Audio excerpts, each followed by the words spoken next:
Yo! Welcome back. Episode 7 of the Pregame podcast, Numero Siete. I'm Kevin Towle, KT. I got the Archduke to my right, Spencer Pearlman. I got Abdul Koroma, who was Dullo, literally. And I also got joining me on the phone, the mayor, Josh Tambor. Guys, crazy day today in college basketball. We will talk about it, but before we get into more detail, the Canes. Tambor, the Canes. Why? Why? Because they just can't help themselves. They honestly just cannot help themselves in moments when it counts. Talk about a frustrating loss. A lot went down the past few days. We saw an NBA trade deadline. Like, I've never seen it before in my life. Granted, we're only in our early 20s, but still. In the last 15 minutes, it was like mayhem. And everyone's Twitter feed is blowing up. Pat Riley does it again. Pulled off a great trade. Pulling off a phenomenal trade and getting Goran Dragic. I mean, for what he gave up for it, it was worth it. He gave up 3 unprotected picks. Yeah, and he gave up, like, my left toe for it, too. But he so, gave up 3 I mean, unprotected picks for a player who wasn't signed Spence loves the picks. Everybody knows this. Spence loves the future picks, and he loves anybody that's European. Remember that. Loves that. Loves that. It's a gamble. If he re-signed like Melo did, he didn't re-sign. So he can leave in the offseason and go to LA, which apparently he's still thinking to do, which would be hysterical if he did that. Well, that is a risk. That's true. But I think for the time being, you got to like the move. Yeah. And NFL Combine, we'll talk NFL Combine. Huge day today with the quarterbacks. Huge day today at the quarterbacks. Some of our Canes had phenomenal days. We'll go into detail about that. And there's also some New York Giants news that we will go over. We have a lot to talk about. Stay with us. Do your kids like to read? My kids hate to read. Then give your kids a subscription to Sports Illustrated for Kids. They love reading about sports figures. Over 6 million kids think it's fun to read. Kids read each issue over and over. Teachers love it too. A sports magazine for kids would show them that reading can be fun. Well, before we talk about the fiasco that was the NBA trade deadline the other day, just want to talk about briefly Chris Bosh, who had a very, very scary moment. Looked like everything was fine when he was playing for the Eastern Conference in the All-Star game here in New York. Freezing, snowy New York, may I add. And then we find out he's in the hospital for blood clots in his lungs, which obviously is no joke. Fortunately, he is okay, but unfortunately for Heat fans, he will be out for the season. I thought it was going to be more serious. I thought they were going to be like, oh, he can't play anymore in his career as he's done. But fortunately for him, he is okay. Spence, Yes. before we talk about Dragic, this is a big blow to the Heat. Mm-hmm. Yeah, right now they're going to lose in the first round. You still think they make the playoffs, though? Yeah. Mm-hmm. I think if they had Bosh, they could have been an Eastern Conference team if Wade is healthy, but saying is like, if Wade is healthy is like, I mean, That's the biggest question mark. Yeah. You can't pick on Wade ever being healthy. Yeah, but they're going to be a first round out, I think. And like Bosh will be back. Well, he won't be back this season. Be on blood thinners for the next 3 to 6 months, and he'll come back next season. Then, as long as they can re-sign Dragic, next year they should be in pretty good position. Especially with Whiteside emerging. Mm-hmm. He's going to be a free agent the following year, and the Heat don't have his full bird rights. So that's going to be interesting. Jeremy Lin's situation, sort of. The next Jeremy Lin's situation. similar. Yes, to it. very, very similar, Jeremy. That's a good point, Abdul. All right, I think the easiest way to do this, we're going to talk about every trade. We'll mention what happened, and then we'll break down which ones we think are important. Before I start that, I really thought that was entertaining. I mean, in the last 20 minutes, everything just like hit the fan. I stopped listening to Con Law because of it. It was just like, this is happening. Like, GMs decided to wait till the very last 15 minutes, yeah. The thing is, to get stuff done. It was one guy breaking every trade also. Yeah. Adrian Wojnarowski. Yes. Oh, he's a beast, Wojnarowski. Warzer, he could be the best NBA reporter. Yeah, He is. he's He the best. is. When He it is the comes to best. Hands breaking- down. Yeah. Hands And down. breaks draft picks, six Yeah. picks before Yeah. anyone else. He is by far the best out there. Adrian 2024 Wojnarowski. I think that's how you pronounce it. Just call him Woj. Woj. He's incredible. All right. That's a nickname for him, I've heard. All right. Apparently he's a real dick. Here's what happened. before we keep cursing and talking about external organs, Goran Dragic to the Heat. Pat Riley. Oh, and Zoran. Don't forget his brother. Oh, yeah, Zoran. Double dragons, if you will. The Double Dragons. Riley, again, getting it done. Wow. Suns get Danny Granger, Norris Cole, Sean Williams, and Justin Hamilton, and 2 first-round picks for the Dragon brothers, whatever the hell you want to call them. Unprotected picks, too. They send Hamilton, Cole, and Williams to New Orleans for John Salmons, who, if I'm not mistaken, is returning to Miami. Good for him. That's one move, and that's pump fake, pump fake, pump fake. Jab step, pump But he fake, returns dribble, back to his jab, college step, shoot. stomping grounds, the U. Good stuff. Detroit getting Reggie Jackson, who completely spurned the Brooklyn Nets, by the way. Hilarious. And the Thunder received center Enes Kanter, who should have been a Kentucky Wildcat, from the Utah Jazz. The Thunder also sent Kendrick Perkins to the Jazz, and the Thunder received forward Kyle Singler and guard DJ Augustine from the Pistons and Steve Novak from the Jazz. Discount double check. Discount double check. Those were good days.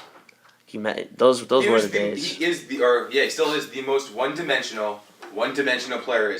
He is a spot-up three-point shooter who cannot come off screens, and that's it. He is a one-dimensional player. But keep going with the trades. You're doing a great job, Kevin. Thank you. I try. We got a lot to talk about. I'm not even halfway there.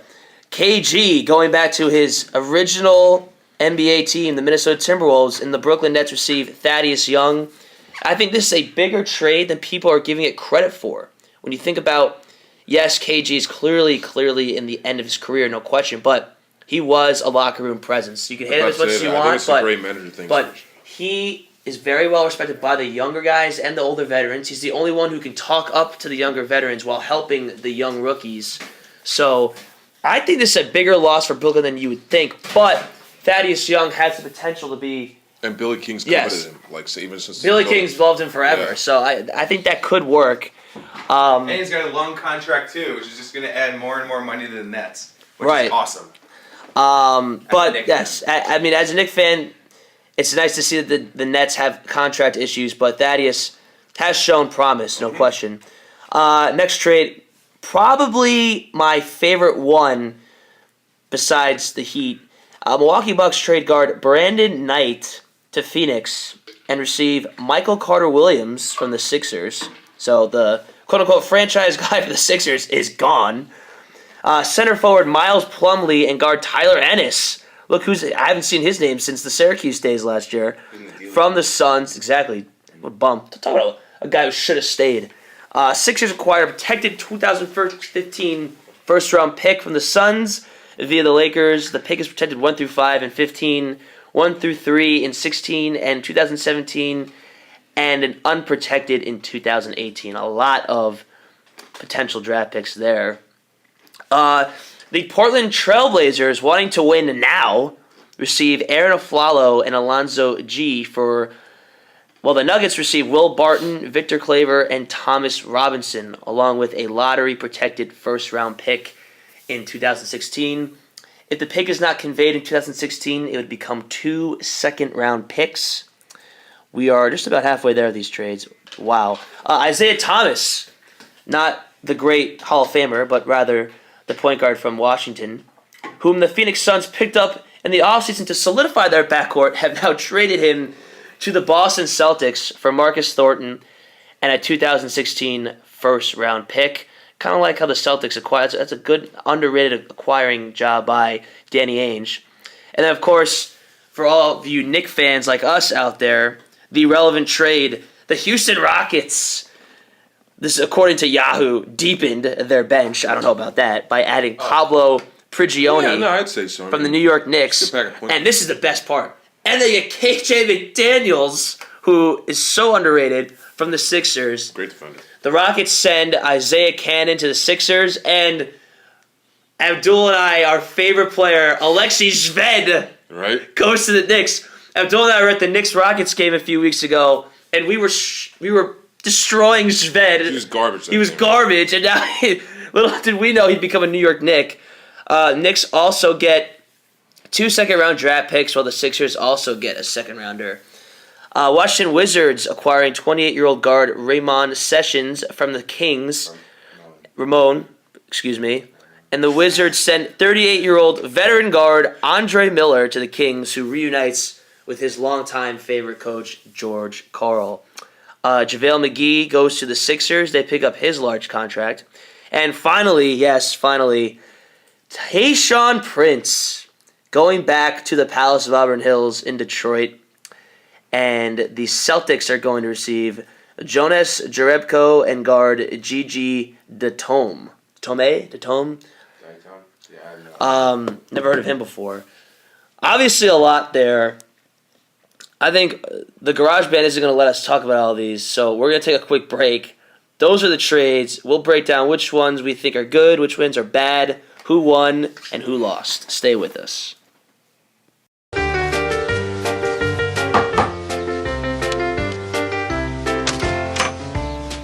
Hey, came for my sneaker. All right. What happened to you? I fell in the toilet. How'd you fall in the toilet? I went to go pee and the seat was up. What does that have to do with you? I pee sitting down. You pee sitting down? Yeah. Have you ever tried it? No. So, obviously, as you can tell, lots of trades going on. Took us a ton of time just to tell you about all of them. Tambor, which one do you want to mention? Which one is... Do you like it? Do you not like it? Which one kind of grabs your attention at this time? Loves Aaron Aflalo going to Portland. A big ask for Portland in their backcourt, gives him scoring presence off the bench, and also gives him a guy who has veteran experience in the league. And out in the West, that would be very important. The team that continues to perplex me after the fact is the Suns, who were competing in the West and had all this depth in the backcourt, now completely unload their depth in the backcourt. And yes, I understand they get Brandon Knight, but unload Isaiah Thomas, who's been playing very well for them. Unload Goran Dragic, who is probably going to leave anyway, so that's sort of a net loss. He said he wasn't going to sign him. But the other team who I actually think probably came out great out of all of this is the Thunder, getting a lot of sort of mix and match pieces and dealing Reggie Jackson, who just clearly didn't want to be in Oklahoma City anyway, and are now actually, for the first time all season, are in the playoffs. So I think all of those guys will contribute to the Thunder down the stretch. And as I had mentioned earlier this year, I had to recant on my Pelicans, of course, losing Anthony Davis. So Thunder now actually could be a little more dangerous. I must say, I do agree with you that Thunder. Cantor is like a classic Thunder player. He is soft, but he's just like, he fits that young realm that they want. To point something out. And hold on, okay. And then the Detroit Pistons, I think, everybody's talking about how the Thunder got a lot of players, which they did, but I like how the Pistons, who are, not too many people talk about them. They're an Eastern Conference team that's not very good, but they are in the playoff race. Obviously, I think he really helps their solidification of making the playoffs. Spence, you wanted to say something, and then talk to me about what trades you like. Okay, so Cantor, people have been complaining about Kendrick Perkins and how he's a terrible offensive player. He's got terrible hands. He's a bad defender. Why is he playing? Cantor, I think I was reading Twitter before, and one of the advanced stat guys that I follow says he per 100 possessions has half as many block attempts per game, or was it block? It was half as many block opportunities per game or something like that as Kendrick Perkins. He is fewer passes. Basically, everything is fewer, lower except for points, and I guess rebounds too. But he's soft. He's just incredible. He's definitely soft, but I think he still has a lot of upside given his age. Kyle Singler going to Oklahoma City was a good pickup too. Oh boy, Duke. That's a good backup. Duke. Good backup small forward. Kyle Singler. And they were listing him as a shooting guard. Yeah, he was starting up there too, which was weird. Yeah. But you got to think about it. The Pistons now have Reggie Jackson, who's going to be a restricted free agent, and Brandon Jennings. So, Jennings is going to come back from the Achilles tear. So it's not a bad backcourt. No, well, if it's starting, that's a bad backcourt. You're going to have to find a way to move one of them. And preferably Jennings. If Jennings and Reggie can somehow find a way to gel, I think that could be an interesting backcourt to go Jennings going forward. Shooting, and Reggie Jackson also does. Yeah, well, I mean, you have right, but I mean, that's the new age in the NBA now. I mean, you have But guys you have two scoring small point point guards. Unless, like, even Phoenix was able to do it because Bledsoe's so 6'3", yeah, 215. but his or whatever it verticals is. also like he Yeah. can rebound actually pretty well for a smaller guard. So Abdul. Well, Spence. Besides, who else? Yeah, I just want to talk about the Heat trade. So, obviously the Heat traded. They got Dragic. Love Dragic. Incredible driving kick player. Good 3-point shooter. He probably wants to win more than 95% of the NBA. Like he's just an angry, Plays angry, angry. competitive man. But people are talking about how it's such a great trade. So the 2017 pick is top 7 protected. So if they have the 6th best record, sixth. If they end up with a 6th pick, it's theirs. But if it's 8th, someone else, it goes to Phoenix. Then the 2021 trade is unprotected. So from 2015 till 2021, they have traded their 2015 first round pick, 2016, 17 second round pick, 2017 first round, which if it is top 7 protected in 2017, it goes to unprotected in 2018. And then they traded their 2017 second round pick, traded their 2019 second round pick, and their 2021 first round pick. Sound kind of like the Knicks with Isaiah Thomas trading all their picks away. Yeah, but it's Pat Riley though. It's Pat Riley. It's not Isaiah. It's Pat Riley. I trust Pat Riley. I don't like people who know me know I do not like the Miami Heat, but Dragic can still leave though. he can. But I don't think Riley's. I trust Riley. Why are you using Pat Riley though? Why? We're excusing Pat Riley because he's made all these great trades. It sounds textbook like Isaiah Thomas. Look, somebody should be there for the sake of general managers to forbid them from mortgaging draft picks away. Yeah. This happens so many times in the NBA and happens so many times in other professional sports. It's the number one Isaiah rule. So, look, the Heat has never been a team, I understand, traditionally, who builds through the draft. But, and it may not be as critical to the NBA, although critical to some aspects. Oh, I think it is. It's got to be evaluated. It's got to be evaluated in that context. I mean, not having a sustainable amount of draft picks for the next 5 years. And you got. But look at the current guys he gave up. He gave up nothing. I feel like it's worth it. The future, because think about it. Once Wade's done, the team is done, and Wade's already only playing half a season now. So they're and you can see what they are now. They're already like an 8 seed, 7 seed at they're best. Completely mortgaging their future for a chance to be an Eastern Conference Finals team if Bosh is healthy. I think we should take it from us as Knicks fans' perspective too. I mean, what's been our number one bane? We trade away every. We traded out Borgnani for a first round pick. And look at where it's made us. No, I mean that's definitely true. But you gotta. I mean, this would make my point more valid if Bosh wasn't on a hospital bed right now. But I don't think you should be laughing. all else equal, not laughing about him being in a hospital bed. I'm laughing at my point. All else equal, I like the fact that Riley recognized they had a need. And he addressed it. I think more what he recognized is mean? that they have a closing window because you have a 31-year-old Bosh, you have a 33-year-old Wade, and that's the only time which I'd say, okay, fine, I understand to a bit that your window's closing. Go for it. It's like sometimes it works. Like Dallas has been able to pull that off. Dallas is the second or third best person in the NBA with the best shooting 7-footer of all time. And that's somebody who's really easy to build around. Yeah. Because the problem is also with the NBA having that franchise pick that's easy to build around. Such, I mean, there's no one like I can tell you right now. And, you could argue that Heat fans are delusional. Sorry, Heat fans. Worst fans in the NBA. Every Heat fan that I've talked to loves this move, for what that's worth. Because it's a name. It is a name. It's but a name. That's every basketball I can tell you right now, if Riley wasn't a god already, he solidified himself as one down in South Florida. Abdul, which trade caught your attention? All right, so that MCW trade. See, like, this one, can someone just please fire Sam Hinkie? Like, can we just fire him? Because at the end of the day, it's like they've been bad now for 2-3 years, and they trade away. He has a plan. They trade away their because he has this plan that doesn't seem to be working out very well. Unless you want to take in Joel Embiid, they take away their number one prospect in MCW. A severe, they also trade away and McDaniels. I mean, who's great? Great defender, good length, effort guy too, hardcore effort. Really, pretty much. I don't like the fact they gave up all those guys. And they just acquired a protected 2015 first round pick. I mean, like it's 1 to 5 protected, so they won't get it this year because the Lakers look terrible. So they'll probably get the next next year or two. But the main thing I think what it goes through more is that the Sixers just trade away every quote unquote high ranking talent they have. The Sixers were like so what? The grass is always greener. So what's the plan? Yeah. So you have one. What are you gonna do? Joel Embiid's next? Like, what's the plan?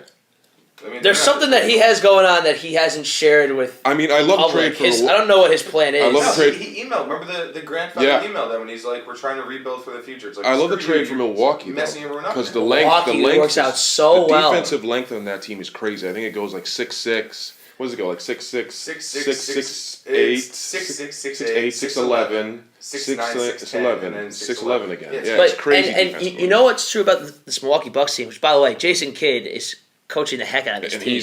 He's been great this year. And I think MCW's style fits much better for Milwaukee and what they're trying to do going forward, right? Like, they're trying to build that team around a healthy Jabari Parker, Giannis, who's up and coming. Giannis, who's a great... And you fill in MCW... I think MCW fits in better with those guys than Brandon Knight. Brandon Knight is a great player, but he was more of a... He's been great, but I think Brandon Knight is too much of a shoot for... Not saying that MCW isn't either, but I just think going forward... I think MCW fits in better with them. I think his style of play fits in better with what they're trying to do. The only thing they're trying to have the offense run through Jabari and Giannis for the future. What's the spacing issue? There's not going to be any. The spacing because Giannis isn't a consistent shot. MCW is not consistent. Parker is the inside post, but where's your outside spacing in there? Except if you want to bring Mayo's a streaky shooter who's not like consistent from three. Man, today you guys don't like any of my ideas today, guys. I just think garbage. I just don't. I think it's terrible. His usage rate is ridiculous. He's not good at all. Like when you have think MCW's garbage? No, listen. He won Rookie of the Year in a bad draft. He has 4 turnovers a game. If someone has like a high usage rate on a terrible team, you're going to put up numbers. Yep. Like you're just going to put up numbers. Tony Roden was putting up the same numbers. Chris Duhon put on great numbers with us. He has our assist record in a game. He has our assist record, and he's garbage. I think you need a spot-up shooter next to Jabari. You need a bar. You need a ball mover, and I think Knight, even though he is, like you said, he does like shooting more than he likes passing, I think he's also a willing passer. I think the way in which you create that team is that Giannis, you have to run him as pretty much a point forward. Because like he's excellent, but he can't bang inside with fours. So Jabari's a 3 or a 4. They can't move Giannis to a 2. He's not athletically laterally enough. So I think that it's a spacing issue. I don't like the trade for Milwaukee. I don't like the trade because I don't like MCW. Well, so news just in from our Philadelphia source.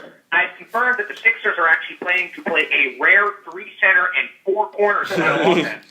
To play the 4 corners ran by UNC. This is the anti-MCW crew, apparently. We're talking college hoops next. Stay with us. Watch me trick Fred. I'm the Fruity Troll. Give me a Fruity Pebbles and you can fly. Okay. Totally fruityful. Ready? Barney. Gotta fly. Bob's Fruity Pebbles cereal, part of this nutritious breakfast. Now, a limited edition Flintstones comic book, free on marked boxes of Pebbles cereal. And introducing the Bedrock Shop on every Pebbles box. You can get all the Stone Age stuff free. Just mail in proofs of purchase plus postage and handling. Darling. Crazy week in college hoops. Generally, we record on Thursday or Fridays to preview the weekend, but we were a little lazy, so we'll talk about what happened today. We'll talk about what happened earlier in the week. First things first, I think the best game of the week clearly was Duke-UNC. That was a nice gesture that they honored Dean Smith in Cameron, which is notorious for just being a brutal place for any opposing team. So I thought that was a very nice gesture on the behalf of Duke University. Did you see them do the 4 corners today? That was awesome. And the 4 corners to get that layup against Pittsburgh today was awesome. And Roy Williams ripped his fan base for not recognizing that. And so if you get a chance, look at Roy Williams' post-game interview today. He just rips the fans. Really? He rips the UNC fans. They didn't know what it was? He thought he made it seem like the fan base at the Dean Dome didn't really recognize the significance when they put up the 4 corners. I thought it was awesome. Most college basketball fans recognize that right away. College basketball things that I've seen this year, and I think. He was not happy with his fan base, put it that way. Back to the Duke-UNC game. True thriller. Okafor twists his ankle, but Tyus Jones, at the end of the day, gets the job done. And I don't know. It doesn't look like Tyus Jones is going to be staying. He's playing out of his mind. Second time he's done this year. He's going. What was the other one? Yeah. He's not getting enough credit because of Okafor, but wow, he's something else. He's a current Tony Parker. Yeah. Which is a very good. Great. That's perfect comparison. Yeah. I honestly think that if Bryce Johnson for UNC doesn't foul out and they don't make those stupid turnovers in the backcourt, I think UNC wins that game. JP Tokoto had a phenomenal showing. Kennedy Meeks, held his own against Okafor, but again, just Okafor was too much for him. I think Okafor showed signs of brilliance that game in terms of the way he was able to post up and get that crucial and one at the end there. It is looking more every day goes on, and he's just really looking more like the number one pick. Can't talk college hoops without referencing my favorite team. Miami has 2 nice wins over BC and Virginia Tech. They're not great, but they needed them. Sloppy against BC, took them 2 overtimes. Tane Jakiri gets a double-double against Virginia Tech, which was nice. They beat them by 20. And then they go to Louisville, Kentucky today. They have a great start. They're up at least, I think it was like 13 at one point. And they lost by 2. Is the bubble bursting? Just about. Are they completely out? No, but it's definitely not looking good. Tambor, I know you were just as frustrated as I am. I mean, Angel did not have a great game. Too many turnovers. They stuck with Cruz Uceda, I think, a little bit too long in the second half, to be honest. What were your thoughts? I actually liked them sticking with Cruz Uceda for that part of the second half. I thought Omar Sherman played okay, but I think Uceda actually did a nice job on Montrezl Harrell, who's proving more and more that he's a beast. Angel Rodriguez, another night where he has 1 out of multiple, 10-plus shooting attempts where he fails. He's now shooting 32% on the season. Yeah, and I mean, he just... As we constantly beat on, the way you win in the tournament is guard play. And this team is stacked with guard play, and we saw it tonight. We saw McClellan have a very good game today. We saw DeAndre Burnett had a couple of nice passes. He needs to play more. He needs to play more. He came in way too late. He needs to play more. And listen, let's not totally knock Angel. He did great on the defensive end of the floor. He did. You're absolutely right. He gave Rozier a lot of trouble today. Rozier averages 18 points a game, only had 6 today. So he really held Rozier in check. But, I mean, missing a couple easy baskets, and the thing that they were talking about today on the air, which is true, Miami can't get to the foul line. No, they cannot. They had like 3 foul shots total. Terrible. So they had 3 trips to line, or amounting to 7 trips total. I want to say one of them were 4 trips, one of them was 1-1. But that's going to be the big thing also going ahead. So look, they have a couple games they can win. I think they can beat Florida State. I think they can beat UNC if they play up to it. Listen, they could very easily win the next 4 games, but they need to win the ACC tournament. They absolutely need help to get in the ACC tournament. They need to go deep in the ACC tournament, I think. I think that's the only way. Right now, remaining schedule, Wednesday, they're at home against the Knowles. They have a nice chance to beat UNC next week at home. They're ranked, so that could be a nice resume booster. Then they finish the season at Pittsburgh and then at Virginia Tech. Pittsburgh's a very tough place to play. That's by no means a shoo-in win. And I'm confident on the road against Va Tech, but those are the remaining games before the trip to Greensboro for the ACC tournament. Bottom line is, I think McClellan needs to be the one getting the final shot. I think DeAndre Burnett needs to play more. I think Jaquan Newton needs to play more. He's a guy who was a very highly sought recruit out of Philadelphia. I think he needs to be playing more. That's just my 2 cents. We got to continue talking about the Kentucky Wildcats. They beat the crap out of Auburn. They annihilated Auburn. 10 points. They were up 30-4. I mean, nobody expected Auburn to compete with them, but remaining schedule for them at Mississippi State, I think that's a blowout. The toughest test will be next Saturday, home against the 18th ranked Arkansas, Woo Pig Sue, whatever the hell they say. I want to see how he. It's not going to be hard. I still want to see. That's their toughest. That's their toughest. I want to see test, Bobby though. Portis' production against a defense that has length like that, because it will help me determine what he is as an NBA player. He's not that athletic. No, he's not. Arkansas is the worst team in Division I from a winning percentage differential home and away. They have a 90% at-home winning percentage against SEC teams. They have a 372. Yes, 372. 37% on the road. They're terrible on the road. So that looks like that. I did not know that. That's interesting. An underrated Georgia team. I still think obviously Kentucky beats them, but people are saying that could be a game that gives them problems. Then they finish the season off at home against the Gators. Honestly, I think it's looking like they can definitely go undefeated before the SEC tournament, and I don't really see anybody in the SEC tournament beating them. No. So let's look to the future here. I think the one team that I feel confident that could maybe beat them, Vanderbilt. the Wisconsin Badgers. I think when it comes down to when beating Kentucky, you got to have size, and I think Frank the Tank Kaminsky could be that guy. Mm-hmm.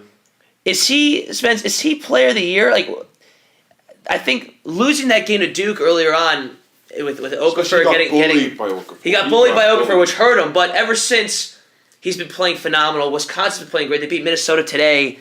They had that bad loss to Rutgers, but he wasn't playing in that game. Is Wisconsin a serious contender in your mind, and do you think Kaminsky could be the Player of the Year? I think he could be. I think it's between him and Okafor, but I don't think they're a serious I do think they're a serious contender. I like Sam Decker a lot. Decker's awesome. Oh, yeah. Like I said this with Utah, you need to have the perimeter scoring threat, and then you need to have really the perimeter scoring threats. That's really gonna be the player that drives you. But they have two perimeter players, and one of them also happens to be 7 feet tall and can play inside. So, no, I think you're right. I think Wisconsin. I mean, Kentucky-Wisconsin could be a potential Final Four national title matchup, which would be phenomenal. I don't think so. I think Kentucky would wipe them. I think Kentucky would wipe them because of the sheer depth and the sheer frontline depth. Because if you're talking that would be a great game. Think about what does Kaminsky have on every guy? He has speed. He doesn't have speed over really Cauley-Stein or. And the thing is, though, imagine Kaminsky. Imagine Kaminsky going 35, 40 minutes against a town. This is the third time, by the way, viewers, that they disagree with me. Yeah, Willie Cauley-Stein. No haters. The sheer body pound that he would take in that game. No, I mean you're absolutely right. I think Bo, but. It was pretty much yes. There was no Carl Anthony Towns. There was no Carl Anthony Towns, but this is a very similar Wisconsin team. They have senior leadership, and you cannot count out Bo Ryan. Arizona blows out USC by 30 points last week. USC sucked though. USC sucks, but they have a big guy who's pretty good. Winning by 30 is impressive. Yeah, that's right. Currently playing UCLA, they were losing. UCLA? No. We're not. I don't think we're giving the Cats enough credit. I think they're monstrous. I'm going to agree with Kevin because he was saying this before. There's the West Coast bias, so there's the agreement. There it is. Yes, finally. No, I think Stanley Johnson's a monster. I think Okafor gets all the freshmen talk, but I think Stanley Johnson's just as impressive from a swingman perspective. It's college MKG again. He's a monster. He's better than MKG was. I mean. I like the point guard play by McConnell. I like Gabe York. Tarczewski, man, it's a shame. Tarczewski has the build and athleticism to be a monster. Wasn't he a top recruit? He was a top recruit. He was a 5-star in New Hampshire. Yeah. But needless to say, you have size there. You have size of Brandon Ashley. You have an athletic Rondé Hollis-Jefferson. They can also go deep. I don't see them beating Kentucky, but they could. I think that would be an interesting game. I think they give them a fight. I think they give them a fight. I think Arizona, Wisconsin, Kentucky. Be interesting to see where those. If those guys get number 1 seeds, I mean, Virginia will probably get a number 1 seed. It's gonna be interesting to see if they're a 2 seed. Any of those teams in Kentucky's region, that'll be really interesting. Real quick before we end, any bracketology things we got to talk about? I know St. John's big win today. That helps them. Miami tough loss that hurts them. Spence, anything out of the ordinary from last week that you noticed? As of February 19th, the last 4 in are Stanford, St. John's, NC State, and Boise State. And the first 4 out are Purdue, Davidson, Tulsa, and Oregon. And then the next 4 out are Miami, BYU, Rhode Island, and Massachusetts. So Miami is not even in the first 4. They needed that win today, and they didn't get it. We really got to push for St. John's since Q's in this year. I like Rashid Jordan. We're talking NFL next. Rashid Jordan, good player. NFL next. It's like nothing you've ever seen. Because it is nothing you've ever seen. It's an all-new scary tale on Are You Afraid of the Dark? Next Saturday on SNICK. Nick, Nick, Nick, Nick, Nick, Nick, Nick, Nick. Nickelodeon. Nick is kids. We all thought the NFL was over, but guess what? It's still. It's just the beginning, man. It's just the beginning. Before we talk about a very interesting NFL combine, we gotta highlight our favorite team here for all four of us, the New York Football Giants. Stop with the Jets stuff. First off, I like the move re-signing Coughlin. I think it's a sign of respect for what he's done for the franchise. It wasn't his fault last year. So. I mean, re-signing Coughlin, I'm okay with it. JPP looking like he's going to get franchised. Tambor doesn't like that move. I don't know. Tambor, talk to me about that. It's not franchise. It's transition. That's a waste. That's a waste of a general management poker chip here. Look, he hates it. Why? He hates him. Because Hates him. A franchise tag is in effect a 1-year deal, and it aggregates the money differently, and it provides you some level of exclusivity. Look, if you're saying I need to give you 1 year to demonstrate that you're going to play for the new defensive coordinator, who I do think could be really beneficial for him, why not give him a Hakeem Nicks type of structured deal where you've got 1 year? If you sum of money in the $5 to $7 million range, you don't guarantee a lot of it because he has the injury problems for them, and say, you show me that you're not just doing the money dance at the end of the year where you racked up 9 out of your 12 sacks. I think it's a terrible decision, especially considering the Giants have other salary cap concerns that they need to address.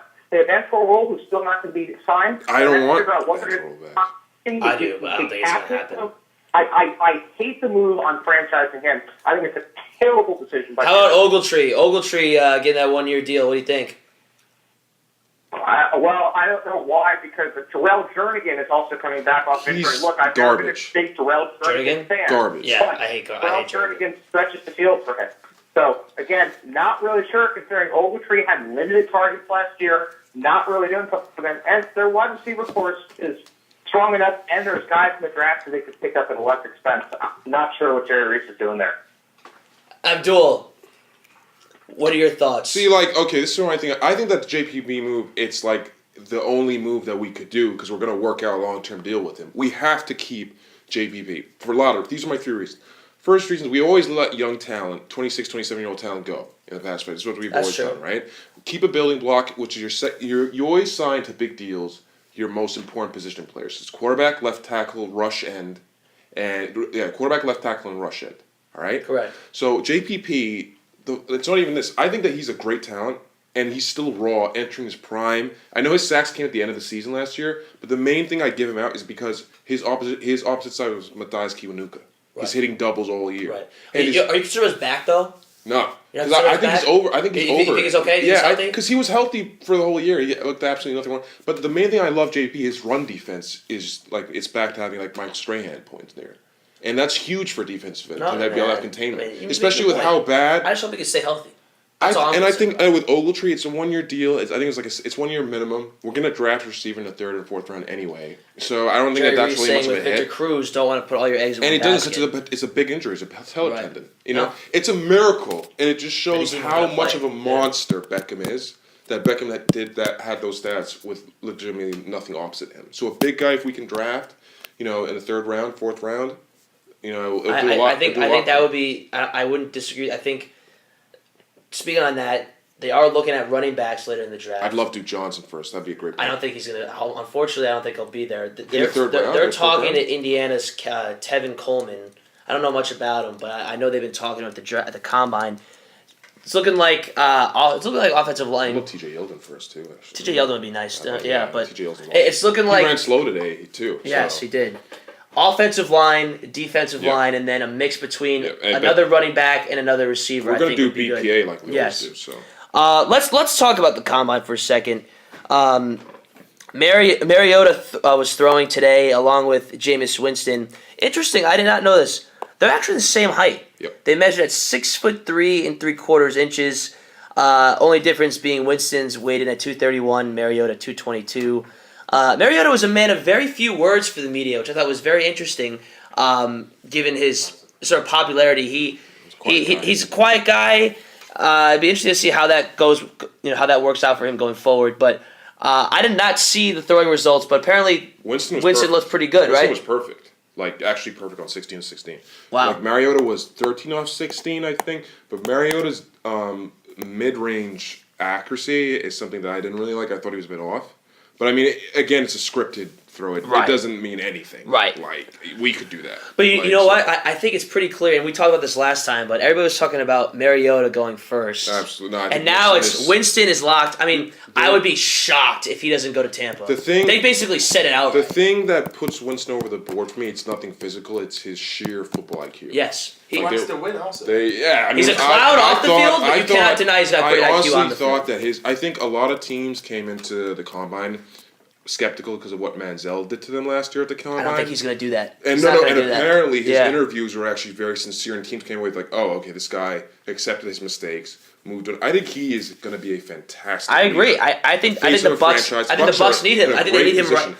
I agree. The lock is the number one pick for me, and I think it's going to make things real interesting for 2 through 10. Yeah, to see where the Jets. I want to see what they do. I'm telling you, it's going to happen. They're going to call Chip Kelly.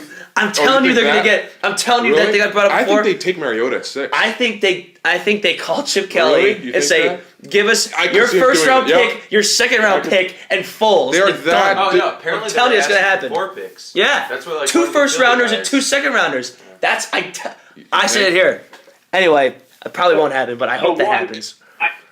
I just want to note that Jameis Winston is only fatter than Marcus Mariota because crab legs are in long. Yes, exactly.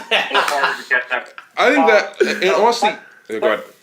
Let's just make that assessment. But the other thing is, I don't know how people keep saying he's going to be this terrific quarterback. Yes, his interviews may have been sincere. That is all coachable. Look, his off-the-field reporting all this time was so bad. Now, look, maybe it's because he's being a veteran environment. He's a dumb kid. His off-the-field isn't He'll that clean it bad. up. Like, it's bad. It's not. It's bad. Compared to like an average. Okay, let's talk about. Really, it's bad. I don't think it's that bad. He so-called sexually assaulted somebody. Which we I'm not getting that argument here.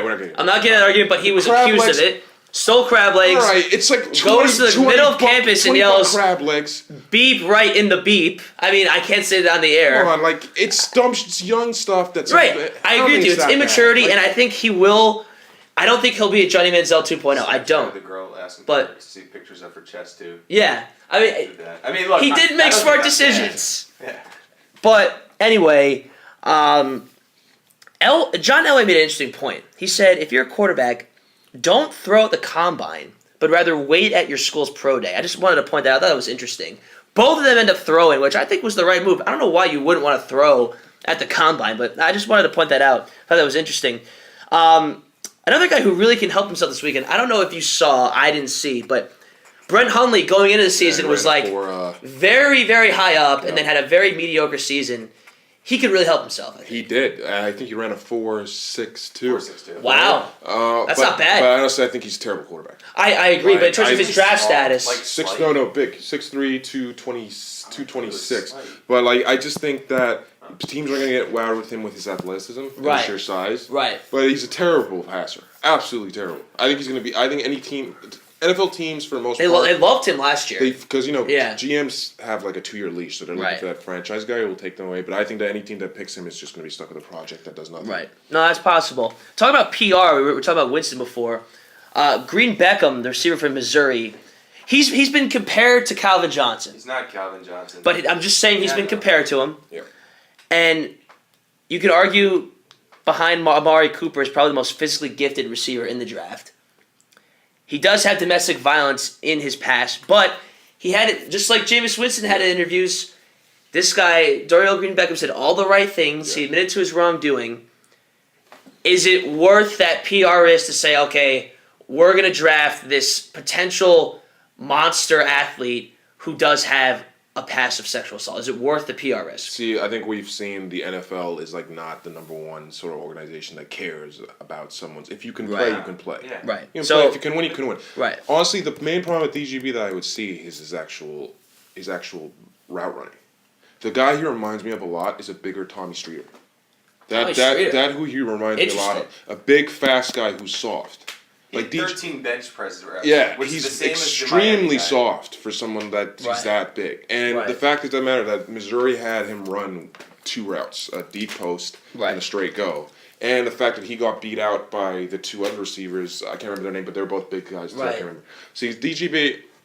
So you think he's overrated? I think that he has the physical gifts to be great. I don't know if I think that his coaching at Missouri was very bad. The offense scheme he was in, and it can take a run. Doesn't help for the NFL. For a pro offense. I think that you don't gamble in maybe a late first round, like a 30. If the Patriots pick him, I could see that. That would be a good pick, I would think. The Patriots at 32 with him. Yeah. I mean, it would be terrible. You know, Belichick would turn him into a superstar. Yeah, somehow. I could see that. I think that would be a good pick. Yeah. Finally give Brady a weapon for these last 3 years.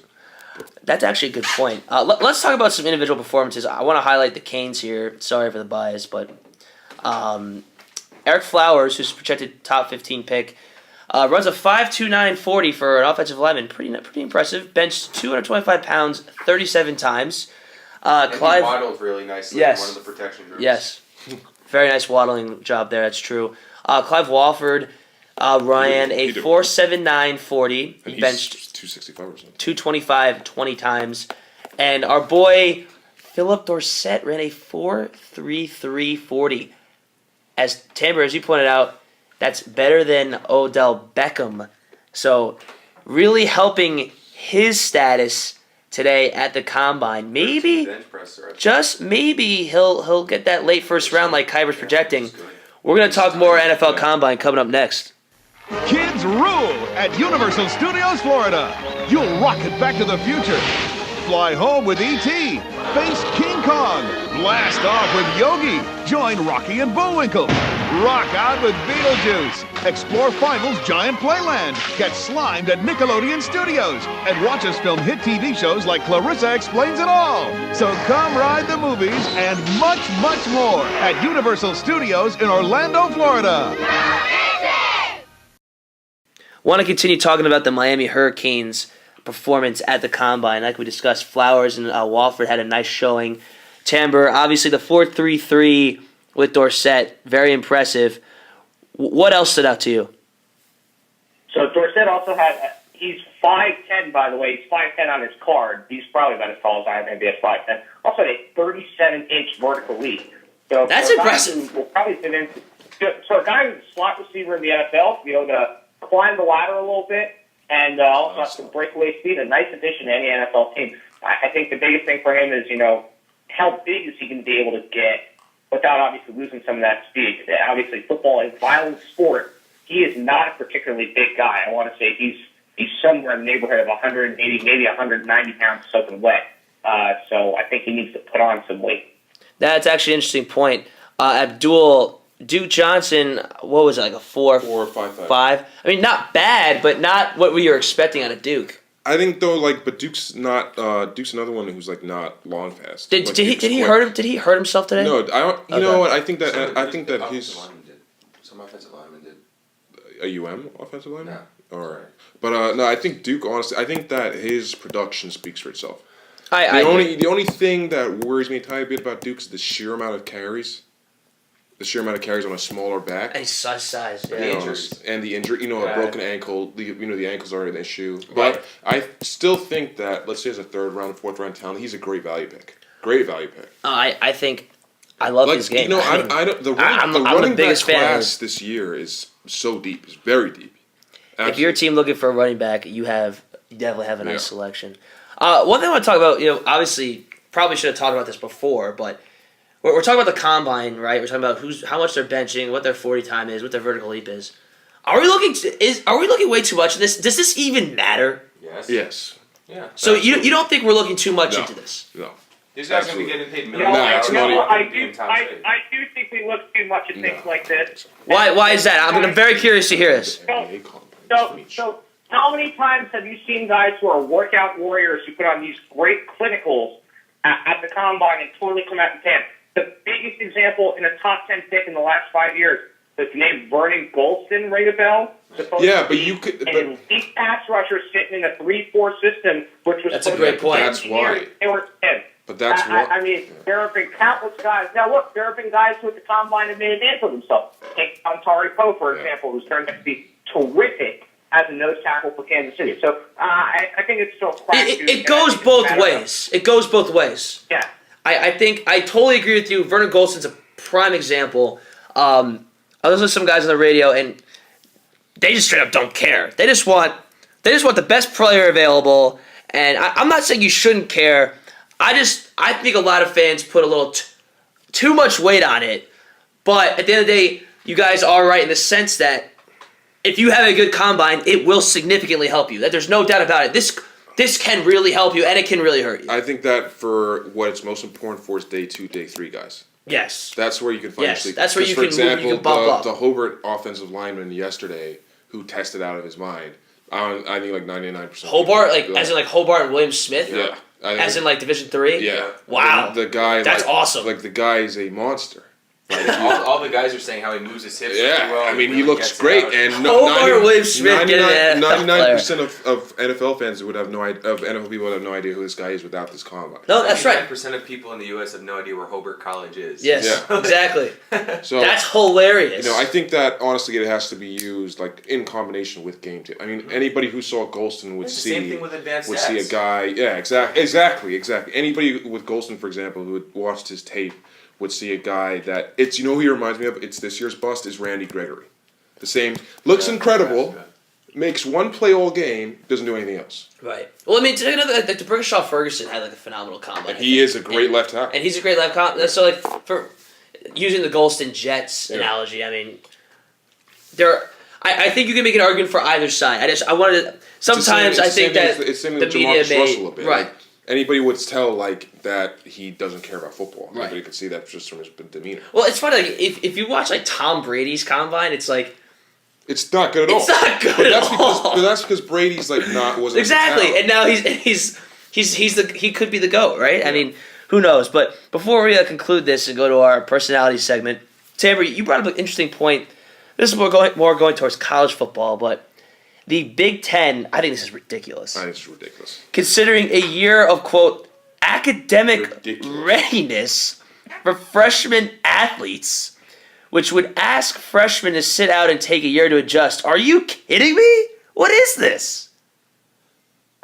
So this is more and more a sign at the times that the NCAA and the Power 5 conferences, as our producer Josh Baumoehl sometimes says, just doesn't get it. I mean, guys are going to come in here, and they're coming in here obviously to learn, but they're coming in here as part of a much bigger business enterprise, a multi-billion-dollar business enterprise. That's the dumbest thing. It's a conversation for a different show. Let the kids play, and frankly, give them some money too, so they can buy themselves something to eat on weekends. For the love of God! And what top recruit's going to want to go to the Big Ten now? Don't worry, the SEC. It's not going to happen. There's no way the SEC lets this happen. Right. So there's no way. The sheer fact that they even brought this up is just absurd. It's absurd. I mean, they've been doing this for years. 16-year-old kids play. I mean. First off, for somebody who works in college athletics, they have all the resources in the world to get help academically. Yeah. These athletes. Yeah. They have all the resources in the world. Yeah. So, and let's be honest here, the professors are a little lenient. Yep. So, I'm not going to talk more about that, but the point is, they have all the resources they need to be successful in the classroom. So there's no point for this. This is not necessary at all. Just the pure stupidity of the NCAA, and particularly the Big Ten, who is all about making money. I mean, this whole conference realignment, they were one of the godfathers of that. You're all about making money, then why are you going to do this? It's going to be interesting. Guys like Jim Harbaugh and Urban Meyer should be livid. Because, I mean, they can't have... Harbaugh, this is what... Freshman is what Harbaugh rely on. He doesn't want to have to deal with this nonsense. Anyway, it's not going to happen, but the fact that it was even brought up, I thought it was interesting that, Tambor, that you pointed that out. And it was a nice way for us to just talk smack on the NCAA because they're just the worst. Stay with us. Oh, I'm sorry. Go ahead. Quick note to Rod. Denzel Pearlman, another Miami guy. He's 27 bench reps. Linebackers have not run. They will run soon. Being compared to DeQuell Jackson as an NFL prospect. That's a good DeQuell Jackson, obviously very productive, but 27 bench reps. That's nice. Denzel could be like Denzel's at worst a high second round, like early second round. At worst. At worst, I think he goes late first. No. He's 5'11". No way. Doesn't even matter about that. He's terrible in coverage. I love that. I mean, again, bias. Because everybody runs nickels now, so what? You don't need that linebacker. Is like position is devalued unless you're good in coverage. He could improve his coverage. That's true, but that's what I'm saying. I think he's at least going in the second round. I think you could definitely say that. Man, you don't like any of these guys, man. I like them guys. I'm gonna get you guys shirts. Linebackers anymore. I'm gonna get you guys shirts that say haters on them, and there's gonna be a little like the no smoking sign. Corners, I'll get you a no haters sign for you guys. There's still a lot. You're right. There's still a lot left with the combine. I think it goes till, or maybe actually today. No, I think it goes till tomorrow. I think so. There's still a lot of guys who can make. I think Monday too. Actually, I think you're right. There's still plenty of time for guys to make a name for themselves. We're gonna conclude this out with our personality statement. We got some good ones. Stay with us. There's more Nickelodeon Wienerville ahead. Wienerville! Wienerville! So stay tuned for more. Wienerville! Wienerville! Can't have the pregame podcast without our wrap-up personality statement. We have very interesting personalities to share today. Got 2 NBA GMs, and we got 2 of probably the greatest boxers in the past 10 years. They have something to share. I'll start off. I want to be Pat Riley. I am the GOAT. I am the greatest of all time. Yeah, I went there as a general manager. People like Abdul Koroma and Spencer Pearlman don't like the fact that I gave up draft picks. And they make a good point. They make a very good point. However, I recognize the need, and I made it happen. I didn't give up much for it. Besides the draft picks, I gave up nobody, really. And I have the heart and soul of all the South Floridians. They all love and respect me. I've had a great coaching career. I actually had a good playing career when I was at Kentucky and briefly in the NBA. When you think about all the great basketball minds in the history of the sport, you have to include my name in that list. There's no question about it. I convinced LeBron James to come. He got me a few titles. He added to my repertoire. He was a beast. I was a beast with the New York Knicks in the 90s. Granted, we lost.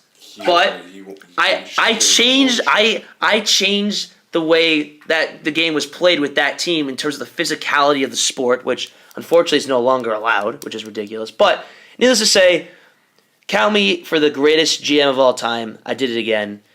But we have another pretty decent GM next to me in Mitch Kupchak. Mitch, what's up? Unlike Pat Riley, who is willing to completely mortgage his future, I'm not going to. You know, I have opportunities to add older stars like Goran Dragic, who is a great player, but he's going to be turning 30. Why do you want to give a 30-year-old 5 years and $100 million? Like, there's a certain point where you need to rebuild, and I understand Kobe Bryant's not going to like that, but I'm sure he also wants the Lakers to do as well as possible in the future. So I kind of see him also understanding us not pushing to get older players over priced players or just making this a mediocre team. So I'm willing to go for the full rebuild. It's going to be a long run. Sam Hinkie, I'm coming after your draft picks. Sam Hinkie, who knows what his plan is.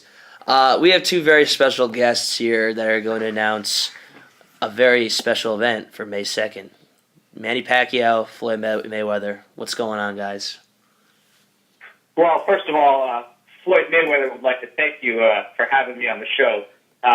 Since the last time Floyd Mayweather was trying to be there, I paid my back taxes, and I think Manny Pacquiao and Floyd Mayweather have agreed that blood testing is probably no longer an issue because we just want to make money. A lot of it. I don't take drugs. For 6 years. Pacquiao. You sat on this for 6 years. I think actually at the end of the day, I think the only reason that Floyd's waited so long is because he's actually scared to take me on. Oh. Which is actually the way in which I feel.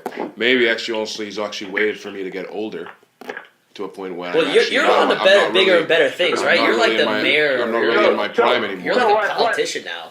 What the other side needs to understand is that Floyd Mayweather is still untouchable, baby. Floyd Mayweather ain't never been knocked out. Actually, you were actually when you were amateur. Like, you were actually knocked out. That was like saying I got knocked out when I was 6 years old in a schoolyard fight. Hey, Michigan amateur boxing ain't nothing to play with. Floyd, don't you have like a serious gambling problem? Don't you gamble like hundreds of thousands of dollars like per game? Or am I thinking of somebody else? I already told my boy Justin Bieber put $200 million on Floyd Mayweather's name, baby. Just put it on my tab at MGM. Can you read a book? Put it on my tab at MGM. Yeah, you can't read. You can't read. You cannot read. Do you actually know what the contract says? Floyd Mayweather don't need to read. I got readers for my readers for my readers. Pacquiao, any final thoughts? I think the main thing is that I'm a Christian. And you're automatically going to win now. And because I have God with me, I'm going to win. You have God on your side. You know what? In all seriousness, I would love to see, like, I hope they do, like, a documentary of, like, prepping. HBO's going to do it, or Showtime's going to do it? What's the thing they do? HBO, Hard Knocks. It's going to be like a Hard Knocks, I think. It's the 24/7. 24/7 is going to have a special on them. Floyd Mayweather's payroll. Showtime is on Floyd Mayweather's payroll. We got you. We got that. I want to watch that, because that's going to be cool. It's going to be mine. To see them preparing for that fight is going to be sweet. I mean, lots going on in the NBA. The Miami Hurricanes are pretty much, basically drowning to the NCAA Vanderbilt won by tournament. 20 today against Missouri. We're the real black and gold. Yeah, Shea Pearlman in the house. You know what? I mean, it's not till May, but the NFL draft, we're going to talk a lot about that. There's a lot can happen, a lot of opportunities. What's crazy is that it's already towards the end of February. Yeah. This time next month, we're going to be talking about the NCAA tournament. Yeah, March Madness. March Madness. Get your brackets ready. Yep. This is where, if you're not a big college basketball player, this is when you got to start paying attention. Yeah. Because when you're filling out your bracket, you have no idea what you're going to do. You can refer to these late conference games to help you decide. NBA's back on rolling. Our New York Knicks got annihilated by the Miami Heat last night.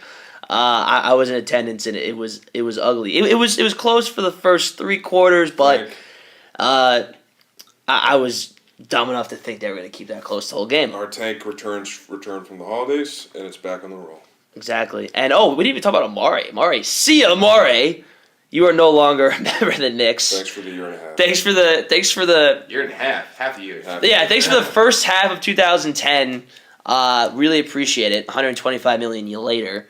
I also think you're really underappreciating his slam poetry note that he left in the New York Knicks earlier this week. Or was A-Rod's apology letter worse? Which was worse? I thought A-Rod's apology letter was good. I thought A-Rod's apology letter was good. A-Rod's apology letter was probably worse because he has no artistic flair. At least Amari Stoudemire has artistic flair, and he's trying to find his space. I thought the thing with that, I thought A-Rod's apology letter was good because I thought that Hal was ridiculous. What do you want him to do? Be on target? Just let the guy play baseball. Yeah, in front of let the man play media? baseball. You want him to make an announcement? I don't like the guy, but you know what? About it. Just let him play baseball. Let's let him play baseball. Yeah. Speaking of baseball, pitchers and catchers are reporting a lot to talk about in the future. Next week we're going to talk some more baseball. Sorry, Spence. And I'm telling you, I am bullish to New York Mets. I am telling you, maybe they won't make the playoffs, but I think they would at least. You guys need to make a trade for some more. I think they win at least 85 games. 85? No. No way. No way. I say no. I'm probably gonna regret saying this. You guys make that. I regret saying this. Unless you pull off a big trade for a big. I'm gonna regret saying this, but I honestly I'm confident with the Mets. I'm confident. No, you guys have you guys have a good future going. Your pitching. But the thing that sucks that the Nationals. Harvey looked good yesterday too. Harvey looked good. He's throwing.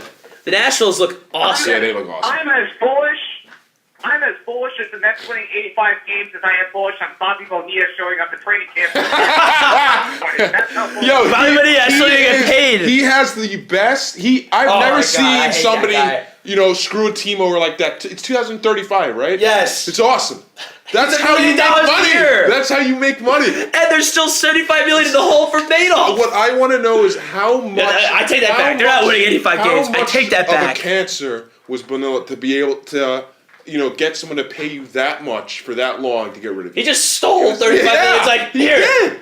It's rob the bank. No, in all seriousness, you're both right. It's probably not going to happen. But I will say this, and this is the first time I really feel confident saying this. We will have a better year than the Yankees. I'm telling you right now. You guys are in trouble. No, it's like... you guys are in serious trouble. If we can stay healthy, then... You're not making the playoffs. There's no chance. No, we're not. Probably won't. Tambor, there's no way you guys make the playoffs. Probably won't. No way. But all I gotta say is that... Abdul, the wheelchair softball league at the neighborhood community center is better than the Yankees baseball. No, honestly, the main thing that I'm happy about, and it's like probably one of the most important things in baseball. At the end of the day, if he stays healthy, we have an ace. If he stays healthy, we have a full blown ace. No, you're right. So and a young ace too, which is actually a huge thing. And CC lost some weight. Let's see if he's gonna break down. Said he'll have more weight. He's gonna break down. But honestly, I'd say you would say like he could. No, you would say like I mean outside, and we honestly, if Dylan Betances can keep going, we have a young closer too, a great closer too. So I agree with you. We got to find more time to talk about it next week. I agree with you. The Yankees do have some strong points. They do have some glaring concerns. Yeah, and apparently we're the favorites from one side after a report 2 hours ago. Wow. I didn't know that. Yeah, apparently we're going hardcore after. Apparently it's us and the Dodgers. Those are the two teams. That would be a nice pickup. So yeah, a lot of baseball coming up. We're going to be talking baseball next week. I'm sure there'll be some more signings in the NFL we'll have to talk about. There'll obviously be some serious drama in college hoops. And who knows? Obviously the NBA trade deadline's behind us, but we're going to have to talk about a very, very, very brutal Western Conference in terms of... Eastern Conference is close. Yeah, I mean, it's... That's a bad team. We have a lot to talk about. People always hand this time of the year because it's like, oh, NFL's over. But you know what? This is an exciting time of year for sports. Like, don't be a hater. We have a lot to talk about. Real quick before we end, Spence, over under 15 wins for the Knicks. Over how much? What do you think? Over. 16? Abdul, how much do you think? They're at 10 now. Over 16. Over 16, Tambor, how many? I'm going to call 16 as well. 16? Give me 17. Well, we'll see what happens. It's no difference there. Knicks, bad. Shane Larkin, feel better. You hit the flu. Hope you're feeling better. And maybe you'll start responding to my text messages. Anyway, we appreciate you guys joining us. And have a great week. And we'll see you next week. Take care. Adios.